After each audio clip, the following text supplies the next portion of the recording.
Hi friends, I am Tejas. ಇವತ್ತು ನಾನು mobile photography tips ಕೂಡ ಹೇಳ್ತೀನಿ. ನೀವು ಮುಂಚೆ ಯಾವುದೇ ಫೋಟೋ ನೋಡಿದ್ರೆ ಅವೆಲ್ಲ ಮೊಬೈಲಲ್ಲಿ ತೆಗೆದಿರೋದು. ನನ್ನ ಹತ್ರ ಯಾವ DSLR ಕೂಡ ಇಲ್ಲ.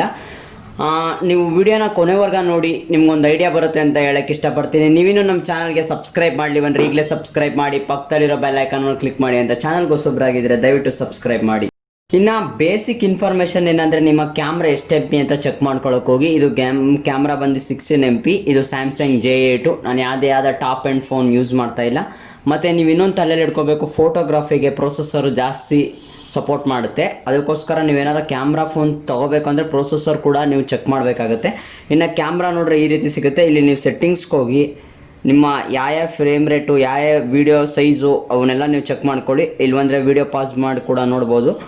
ನಾನು ಬೇಸಿಕ್ ಇನ್ಫಾರ್ಮೇಷನ್ ಏನಂದರೆ, ಇಲ್ಲಿ ಗ್ರೇಡ್ ಲೈನ್ ಅಂತ ಇದೆಯಲ್ಲ, ಈಗ ಲೈನ್ ಬರುತ್ತಲ್ಲ, ಈ ಥರ ಲೈನ್ ಹಾಕೋಬೇಡಿ, ನಿಮ್ಗೊಂದು ಐಡಿಯಾ ಬರುತ್ತೆ. ಇವಾಗ ಒಂದು ಗಣಪತಿ ತೊಗೋತೀನಿ ಅಂದ್ಕೊಳ್ಳಿ. ನಿಮ್ಗೆ ಹಿಂಗೆ ಹಿಡ್ಕೊಂಡು ಫೋಟೋ ತೆಗಿಯೋಕ್ಕಿಂತ ಹಿಂಗೆ ಪಟ್ಟ ಅಂತ ತೆಗೆದ್ರು ಕೂಡ ಕ್ಲಿಕ್ ಆಯಿತು ಫೋಟೋ. ನೋಡಿ, ನಾನೊಂದು ಸಿಂಪಲಾಗಿ ನಿಮ್ಮ ಮುಂದೆನೇ ತೆಗೆದಿದ್ದು ಈ ರೀತಿ ಸಿಗುತ್ತೆ. ಇದು ನೀವು ಕಲರ್ ಗ್ರೇಡಿಂಗ್ ಏನಾರು ಮಾಡಿದ್ರೆ ಇದು ಒನ್ ಆಫ್ ದ ಬೆಸ್ಟ್ ಅಂತಲೂ ಕೊಡ್ಬೋದು. ಇನ್ನು ಇಲ್ಲಿ ನೋಡಿದ್ರೆ ಲೈವ್ ಫೋಕಸ್ ಅಂತ ಇದೆ, ಫೋಟೋ ಮತ್ತು 3 ಆಪ್ಷನ್ಸ್ ಬಂದರೆ ಸ್ಲೋ ಮೋಷನು, ವೈಡ್ ಸೆಲ್ಫಿ, ಪೋರ್ಟ್ರೇಟು, ಅದು ಇದು ನೈಟ್ ಮೋಡೆಲ್ಲ ಬರುತ್ತೆ. ಫೋಟೋ ನೀವು ಯಾವತ್ತೂ ನಿಮ್ಮ ಸಬ್ಜೆಕ್ಟಿಂದ ರೈಟ್ ಸೈಡಿಗೆ ನಿಮಗೆ ಫೋಕಸ್ ಆಗಿ ಬರಬೇಕು. ಯಾಕಂದರೆ ಫೋಟೇಜ್ಗಳು ಕೂಡ ಹಾಳಾಗುತ್ತೆ. ಅದರಿಂದ ನೀವು ಬೆಳಕು ಯಾವ ಸೈಡಿಂದ ಬರ್ತಾಯಿದೆ ಅಂತ ತೆಗೆದ್ರೆ ನಿಮಗೆ ಗೊತ್ತಾಗುತ್ತೆ. ಫೋಟೋ ಎಷ್ಟು ಕ್ವಾಲಿಟಿಲಿ ಬರುತ್ತೆ ಅಂತ ನಿಮಗೆ ಒಂದು ಐಡಿಯಾ ಬರುತ್ತೆ. ಇಲ್ಲಿ ನೋಡ್ತಾ ಇದ್ದೀರಾ, ಈ ಫೋಟೋ ಕೂಡ ಎಲ್ಲ ನಾನೇ ಮೊಬೈಲಿಂದನೇ ತೆಗೆದಿರೋದು. ನನ್ನ ಹತ್ರ ಯಾವ DSLR ಕೂಡ ನೀಡಿಲ್ಲ. ಪೋರ್ಟ್ರೇಟ್ ವಿಚಾರಕ್ಕೆ ಬಂದರೆ ಎಲ್ಲರೂ ಕೂಡ ಇಷ್ಟ ಆಗುತ್ತೆ. ಯಾಕಂದರೆ ಪೋರ್ಟ್ರೇಟ್ ಅನ್ನೋದೊಂದು ತುಂಬ ಒಂದು ಸಬ್ಜೆಕ್ಟ್ನ ಕ್ಲೋಸ್ ಮಾಡಿ ಹಿಂದೆ ಬ್ಲರ್ ಮಾಡೋದಂದರೆ ಎಲ್ರಿಗೂ ಕೂಡ ಇಷ್ಟ ಆಗುತ್ತೆ.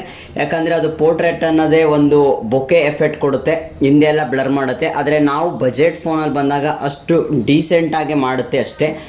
ಪ್ರೊಫೆಷನಲ್ ಮಾಡಬೇಕಂದ್ರೆ ಐ ಎಂಡ್ ಸ್ಮಾರ್ಟ್ಫೋನಲ್ಲಿ ಮಾತ್ರ ಮಾಡೋದು. ಅದು ಕೂಡ ನಾನು ಯೂಸ್ ಮಾಡಿದ್ದೀನಿ. ರೀಸೆಂಟಾಗಿ ನಾನು iPhone 12 mini ಮಾಡಿದಾಗ ಅದು ಐ ಕಾರ್ಡ್ ಕೊಡ್ತೀನಿ, ಅಲ್ಲೋಗಿ ನೋಡಿ ಫೋಟೇಜ್ಗಳು ಯಾವ ರೀತಿ ಇದೆ ಅಂತ.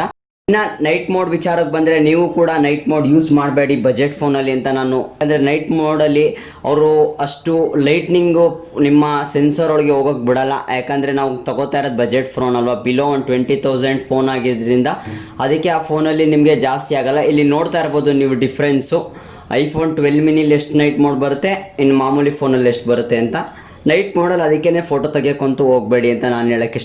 ಸ್ಲೋ ಮೋಷನ್ ಬಂದರೆ, ಸ್ಲೋ ಮೋಷನ್ ಎಲ್ಲರೂ ಕೂಡ ಬಿ ರೋಲ್ಗಾಗಲಿ ನೀವೊಂದು ವೀಡಿಯೋ ಕ್ರಿಯೇಟ್ ಮಾಡ್ತಾಯಿದ್ರೆ ಅದಕ್ಕೆ ತುಂಬ ಕೂಡ ಯೂಸ್ ಆಗುತ್ತೆ. ಯಾಕಂದರೆ ಬಜೆಟ್ ಫೋನಲ್ಲಿ ಸ್ಲೋ ಮೋಷನ್ ಕೊಡೋದು ಮುಂಚೆ ಕೊಡ್ತಿರಲಿಲ್ಲ, ಈಗ ಕೊಡ್ತಾರೆ. ಯಾಕಂದರೆ ಸ್ಲೋ ಮೋಷನ್ನಲ್ಲಿ ನೀವು ಯಾವಾಗ ಕತ್ಲಲ್ಲಿ ತೆಗಿತೀರಾ ಅದು ಸ್ಲೋ ಮೋಷನ್ನು ಬಫರಿಂಗ್ ಆಗುತ್ತೆ. ಇವಾಗ ಡಿಫ್ರೆನ್ಸ್ ಕೂಡ ನೋಡ್ತಾ ಇದ್ದೀರಾ, ಅದು ಯಾವ ರೀತಿ ಬಫರಿಂಗ್ ಆಗುತ್ತೆ ಅಂತ. ಅದೇ ನೀವು ಬೆಳಕಲ್ಲಿ ಏನಾದ್ರು ಸ್ಲೋ ಮೋಷನ್ ಆದರೆ ಫುಲ್ ಸ್ಲೋ ಮೋಷನ್ ಆಗುತ್ತೆ. ಇದು ಒನ್ ಆಫ್ ದ ಬೆಸ್ಟ್ ಅಂತ ಹೇಳ್ಬೋದು.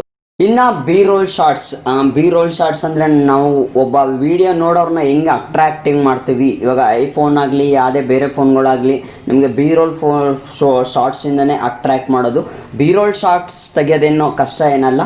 ಅದನ್ನು ನೀವು ಸಬ್ಜೆಕ್ಟ್ನ ಫೋಕಸ್ ಮಾಡಿ ನೀವು ಯಾವ ಆ್ಯಂಗಲ್ ತಿರುಗ್ತೀರಾ ಅದನ್ನು ತಿರುಗ್ಬಿಟ್ಟು ಸ್ಲೋ ಮೋಷನ್ ಮಾಡಿದ್ರೆ ಅದೇ ಬಿ ರೋಲ್ ಶಾರ್ಟ್ಸ್ ಆಗುತ್ತೆ. ಇದು ನಾನು ಈಸಿಯಿಂದ ನಾನು ತಿಳ್ಕೊಂಡಿರೋದು. ಇನ್ನೂ ನಿಮ್ಗೇನಾರ ಡಿಫ್ರೆಂಟಾಗಿ ಗೊತ್ತಿದ್ರೆ ದಯವಿಟ್ಟು ಕಮೆಂಟಲ್ಲಿ ತಿಳಿಸಿ ಅಂತ ಕೂಡ ಹೇಳ್ತೀನಿ. ಇನ್ನು ವೀಡಿಯೋಗ್ರಾಫಿಗೆ ಬಂದರೆ, ನಾನು ವೀಡಿಯೋ ತೆಗೆಯೋದು 1080p 30 fps ಫ್ರೇಮ್ ರೇಟಲ್ಲಿ ತೆಗಿತೀನಿ.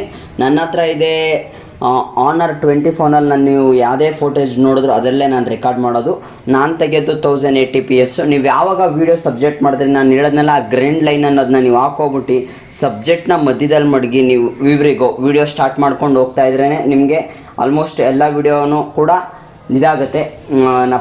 ಕ್ಲಿಯರೆನ್ಸಾಗಿ ಬರೋಕ್ಕೆ ಫೋಕಸ್ ಮಾಡಿ, ಆಲ್ಟೋ ಫೋಕಸಲ್ಲೇ ಇದು ಮಾಡಿ. ಫೋಕಸ್ನ ಯಾವತ್ತೂ ಕೂಡ ಲಾಕ್ ಮಾಡಬೇಡ್ದು ನೀವು. ಫೋಟೋಗ್ರಾಫಿಲಿ ಮಾಡೋ ಮೊದಲನೇ ತಪ್ಪು ಏನಂದರೆ, ತಪ್ಪು ಕೂಡ ಹೇಳ್ತೀನಿ.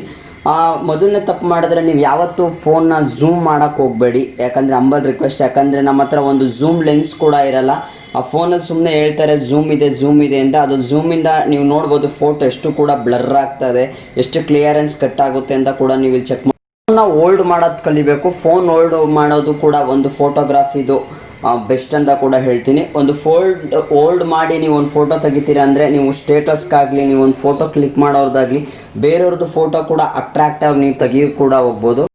ನೋಡಿದ್ರಲ್ಲ ಫ್ರೆಂಡ್ಸ್, ಇದೇ ನನ್ನ ಫೋಟೋಗ್ರಫಿ ಟಿಪ್ಸ್ ಆಗಿತ್ತು. ನಿಮ್ಗೇನಾರ ಗೊತ್ತಿದ್ರೆ ದಯವಿಟ್ಟು ಕಮೆಂಟಲ್ಲಿ ತಿಳಿಸಿ. ನೀವಿನ್ನೂ ನಮ್ಮ ಚಾನಲ್ಗೆ ಸಬ್ಸ್ಕ್ರೈಬ್ ಮಾಡಲಿವಂದ್ರೆ ಈಗಲೇ ಸಬ್ಸ್ಕ್ರೈಬ್ ಮಾಡಿ, ಪಕ್ಕದಲ್ಲಿರೋ ಬೆಲ್ ಐಕನ್ನು ಕ್ಲಿಕ್ ಮಾಡಿ ಅಂತ. ಚಾನಲ್ಗೆ ಹೊಸಬ್ರಾಗಿದ್ದರೆ ದಯವಿಟ್ಟು ಸಬ್ಸ್ಕ್ರೈಬ್ ಮಾಡಿ. Thank you friends watching the video.